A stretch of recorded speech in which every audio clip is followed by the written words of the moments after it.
Ngayong araw nga, uuwi nga kami sa Marinduque para nga magbakasyon. Almost 4 years na nga din kasi mula nga nung huli naming uwi. Sobrang excited nga tong biyahe na to at nagmotor nga lang kami. Bukod nga doon ay tawid dagat pa. Kamusta mga par? Tara, samahan nyo ako ngayong araw. Pagkagaling ko nga ng trabaho, nagpahinga nga lang ako ng konti at naging pakin na agad kami. Sabi ko nga ay matutulog nga muna ako bago nga bumiyahe. Kaso nga medyo excited na nga ako dito kaya nga hindi na ako nakatulog. Alas 12 pa nga lang ng madaling araw dyan, inagaan nga lang talaga namin kasi nga medyo malayo-layo yung biyahe. 3 to 4 hours ngayon tatakbuhin namin ngayon. Medyo masakit sa katawan to, pero alam ko magiging masaya at solid tong biyahe na to. Sa mga oras na nga ito, okay na nga lahat ng bagahe namin. Kompleto na nga din lahat ng mga tools namin sa motor. Para kung anumang aberya sa daan, wag naman sana, handa kami. Yung dalawa ko nga pinsan yung mga kasama ko magmotor papunta nga Marinduque ngayong gabi. Pangalawang beses na nga namin tong uwi ng Marinduque na nakamotor lang. Sobrang solid ngayon naging biyahe namin. Last uwi namin 4 years ago. At dahil nga doon, napagplanuhan nga namin ulitin ulit ito. Kaya nga sa mga oras na nga ito, sobrang excited na nga namin. Alas 2 pa sana ng madaling araw dapat kami alis ng Taguig. Kaso nga nabalitaan nga namin na may parating nga ang bagyo. Kaya naman alas 12 pa nga lang umalis na nga agad kami. Mahirap na nga din kasi maabutan ng bagyo lalo na nga tawid dagat pa kami. Pagdating nga namin dito sa gas station sa Santo Tomas, nag-stop over nga muna kami dito at medyo masakit na nga sa puwet. Medyo mabilis nga yung naging biyahe namin kasi nga madaling araw at walang traffic. Bukod nga doon nag-CR na nga din kami. So yun, time check mga par, siguro mga na mag-aalas 3. Bali, umalis kami sa bahay mga 1:30 na. Mga alas 3 na ngayon, hindi ko na alam kung ilang kilometro yung tinakbo namin. Pero malayo yung patong biyahe na to. Pagkalipas nga ng ilang oras na bakbakan, nakarating na nga kami dito sa Candelaria, Quezon. Ito na nga yung pangalawa naming stopover. Uminto nga muna kami dito kasi nga medyo pagod na nga rin. Bukod nga dun, medyo inaabutan na nga rin kami ng ansa. Kadahilanan nga wala pa kaming tulog. Layo pa, Candelaria Talahican, dalayo pa. Kaya Eric, binabakbakan eh. Pagkatapos nga ng 3 oras na takbuhan, nakarating na nga kami dito sa Daligan Port sa Lucena. Grabing layo nga at parang hindi matatapos yung daan. Pero all goods nga lang, at least nakarating kami ng safe.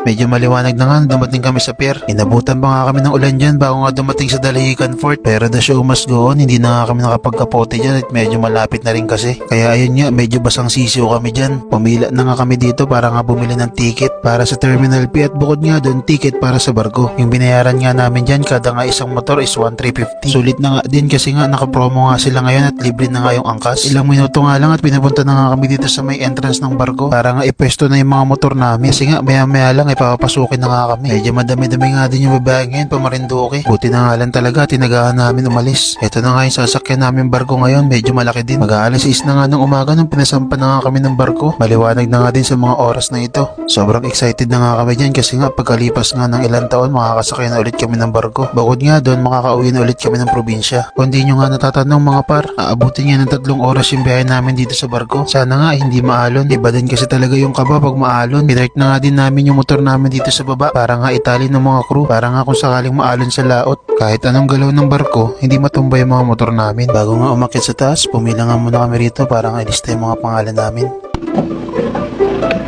So, alas 6 na nga kami sa barko. After nga namin umakyat, naghanap nga muna kami ng pipwestuhan kung saan kami uupo. Sa mga oras na nga ito, habang naglalakad nga ako dito sa hallway ng barko, medyo nalulula nga ako dyan. May kalakihan nga din kasi itong barkong nasakyan namin. Dito nga kami pumeso sa part ng loob ng barko para nga kahit pa paano may lagayan ng bagahe sa unahan. Sa mga oras na nga ito, hindi pa nga nakasakay lahat ng pasahero. Kaya nga ang bilis namin makahanap ng pipwestuhan. After nga namin masipin mga bagahe namin, umakyat nga muna kami dito sa upper deck ng barko para nga libutin yung barko at makapagpahangin man lang. Sobrang nakakapagod nga din kasi yung biyahe namin from Taguig to Lucena. Parang ang nangyari nga kasi, di ba yung pag ganun tayo, yung sa ginawa ni Eric dito, diretso lang. Parang layo pa rin pala nun, no? Hindi ko parang natin yung mataas.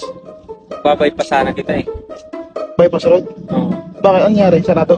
Hindi, bukas naman eh. Kasi lumak talaga kasi tinangan natin. Gagi nga Bypass road. natatakot din ako bumira. Kaya akong bumira kaso baka mamaya bigla may malaking lubak at nakataob ako dun. Ako nakabahan din eh. Nakabakit. Lalo eh. Kala ko kasi kaya dinali-dali eh. Kasabay natin sila. Yung pala eh. Kala ko, ang pagkalam ko, alas 5, maabutan natin sila. Hindi. Habang di pa nga umaalis yung barko, naglibot-libot nga muna kami dito para nga explore yung barko. Sobrang ganda nga din kasi dito sa taas. Ang sarap nga ng sariwang hangin at nakaka-relax. Sa mga oras na nga ito, nawala na nga yung antok ko dito kaya nga naglakad-lakad na nga lang muna ako. Sabi nga ng mga crew dito, alas 7 pa nga yung alis ng barko. Kaya nga isang oras pa yung aantayin namin. Maya-maya nga lang, after nga ipasok yung mga kotse sa barko, nag-prepare na nga yung mga crew para nga sa pag-alis. Okay, alis na yung barko. What's up, what's up? Pagkatapos nga ng isang oras na pag-aantay, naglayag na nga yung barko namin. Sobrang kalmado nga ng dagat at walang kaalon-alon. Parang ang wala nagbabadyang bagyo. Pagdating nga dito sa may lower deck, sobrang dami sasakyan. Pagkalipas nga ng almost 3 hours na biyahe dito sa barko, tatanaw na nga namin yung mga bundok-bundok dito sa Marinduque. Sobrang ganda nga at dito pa nga lang, napipil mo na nga yung vibes ng probinsya. Salamat nga sa Diyos at safe kami nakarating. Ilang minuto na nga lang dito at dadaong na nga kami. Pagkatapos nga lang ng ilang minuto, pababa na nga kami dito. Pinauna nga lang namin yung ibang mga pasahero bago nga kami baba para nga hindi kami nakikipagsiksikan. Sa mga oras na nga ito, sobrang excited na nga ako dito at nakarating na naman ako ng Marinduque. Sobrang swerte nga din namin dito. Kasi nga, sabi nga ng mga crew dito sa Marinduque, last trip na nga itong nasakyan naming barko. Sa kadahilan na nga nagsuspend na nga ng biyahe yung Coast Guard dahil nga sa parating na bagyo. Naisip nga namin dito kung hindi nga kami nakaabot. Hindi nga natuloy siguro tong bakasyon namin. Kasi nga, Lunes nga ulit yung resume ng mga biyahe ng barko. Pero gayon pa man, salamat nga sa Diyos at nakaabot kami. Bukod nga doon, safe nga kami nakarating dito sa Marinduque. After nga namin bumaba dito sa barko, mga 30 minutes to 45 minutes pa nga yung babayahin namin bago nga makarating doon sa bahay ng tita ko. So paano ba yan mga para? Salamat sa pagsama. See you sa next video. Peace out! Gumagana na yung dating pinaplano ko sana ang kasama paglipad ng eroplano. Tinupad mo sana mga pangakong napako.